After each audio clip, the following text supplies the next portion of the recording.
This is the Module 5 screencast on the Gilded Age, corruption, and the progressive era or progressive movement. What is the Gilded Age? It's an era of corruption, consumption, and unfiltered capitalism.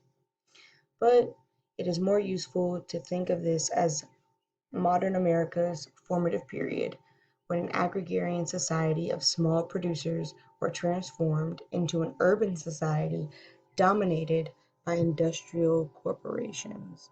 So essentially, helping to build modern day capitalism. This is a political cartoon that kind of showcases some of the issues that occurred during the Gilded Age. We have trusts and monopolies. Usually, those are operating through some form of bribery, and there's a lot of class privilege that's involved.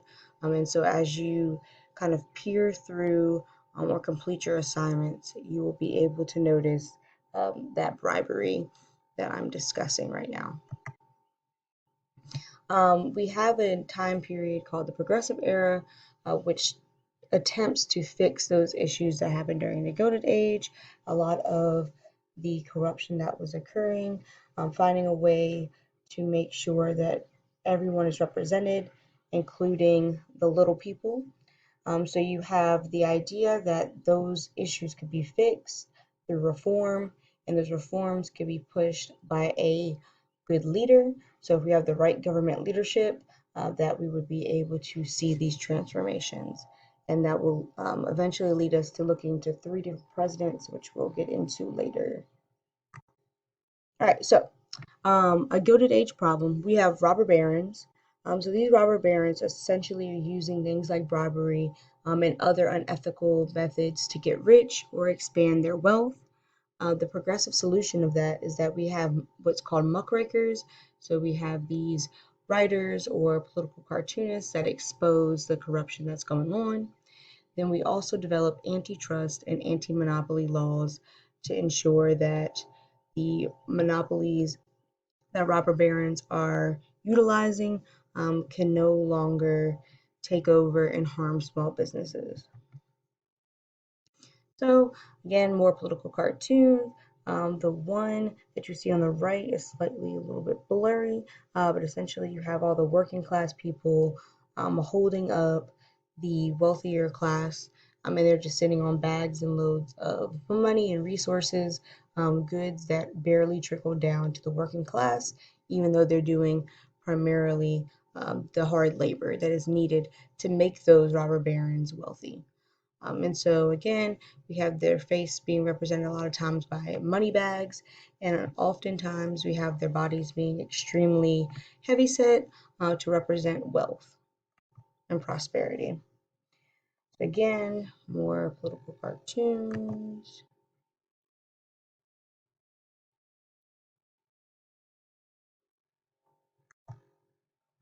All right, another Gilded Age issue. So we have laissez-faire. Laissez-faire is also related to capitalism, the idea that the government shouldn't interfere with the workings of the free market. So laissez-faire translates exactly to hands off. And so when dealing with capitalism, it is not as good and sometimes very bad for the working class and immigrants that are working during this time period where you have the wealthy that are inheriting everything, and those who are not wealthy kind of suffering from that idea that the government doesn't interfere to help those who are not getting the positive aspects of capitalism.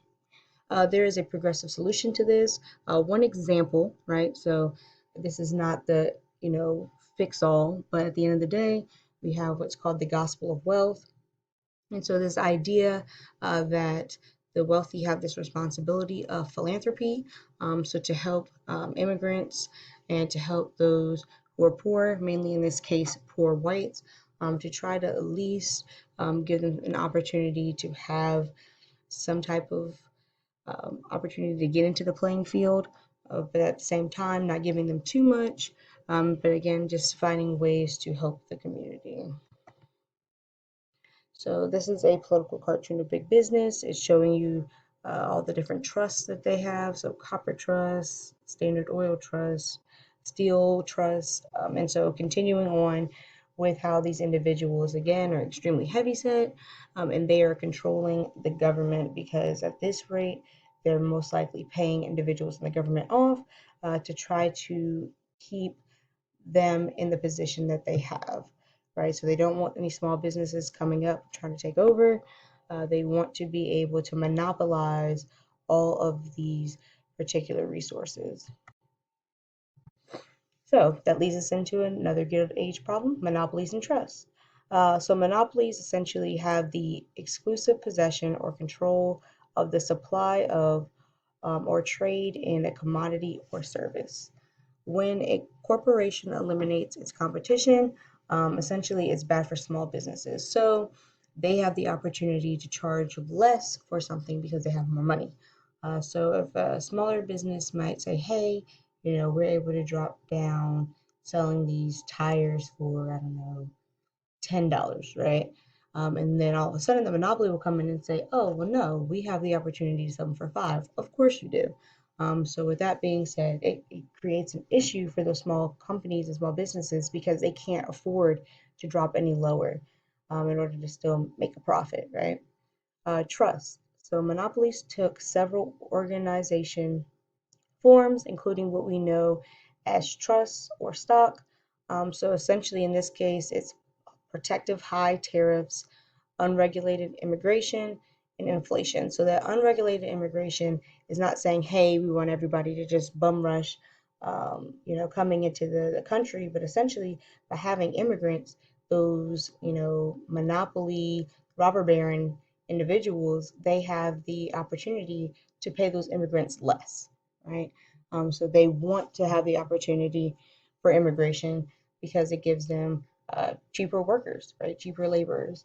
Whereas those who are more, that are native born, right, to the United States, they are going to most likely require that they get paid a higher wage, especially if they have a skill set. So the progressive solution. So we have a few things. We have the Pendleton Civil Service Act, Theodore Roosevelt's trust busting practices, and the Sherman Antitrust Act. Um, so don't worry about the font because clearly it's something that you can't really make out of. But essentially, we have two monopolists, one being Rockefeller, he is the oil guy, and Andrew Carnegie, who is over steel. Andrew Carnegie was the individual who believed in the gospel of wealth, so having the opportunity to share your wealth with the community, and that it's their responsibility to do so. However, we have Rockefeller, who believes more of a survival of the fittest type of ideology, to where he was able to have this fortune. Therefore, if that's meant for you, then you obtain that. So we have Rockefeller being considered one of the wealthiest, richest men in modern history. And again, this is the early 1900s, so that kind of tells you something. Another political cartoon of Standard Oil. So you have this octopus that's representative of Standard Oil, as all the tentacles are finding ways to control different aspects of society. And mainly what you'll see in this image is different parts of government being controlled by the Standard Oil monopoly. Gilded age problem. So we also have dangerous working conditions that these people are experiencing, a lot of child labor. The progressive era actually helps to create some of those child labor laws. We have individuals that are again working more than 10 hours a day, and if they're working 7 days a week, right, that's not healthy. So no days off, poor or small wages. We have the progressive solution, which we have labor unions that they're organizing And these labor unions are saying, hey, we need 8-hour work days, we need 5-day work weeks, and we need safer working conditions. Of course, I know that other people might work different type of shifts, right? They might work 3 12-hour shifts, stuff like that, right?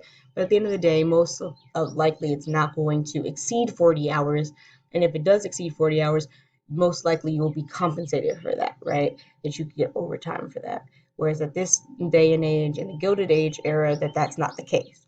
So the progressive individuals, the labor unions are fighting for that, right? And a big way they do that is through strikes. So a lot of them are striking, opposing um, a lot of the labor issues that are going on. And government typically is going to oppose these strikes because they're the ones that are getting paid off by the robber barons, right? So they want that extra pocket money. We have black progressivists. So I know we looked at them last module. So we're not going to go super hardcore into them. But again, remember Du Bois, Washington, and Garvey. These three black men are progressivists for black people, right? They want to say, hey, we want black people to have X, Y, and Z rights. Of course, none of them agree really, right? If you did the last module, but at least you know that we do have some progression happening. The aspect and concept of civil rights is always linked to the civil rights movement. That's fine if you say civil rights movement, but just know that civil rights is fighting for anything for anybody, right? So any type of civil rights, right? And so in this case, they're fighting for black rights, but it's not the movement, the civil rights movement. It's just they're fighting for black civil rights, and that's for any rights, right? LGBT rights, those are also civil rights. Okay, so just kind of don't always associate civil rights with the movement per se. The progressive presidents. So these are the three presidents. We have Roosevelt, Wilson, and Taft.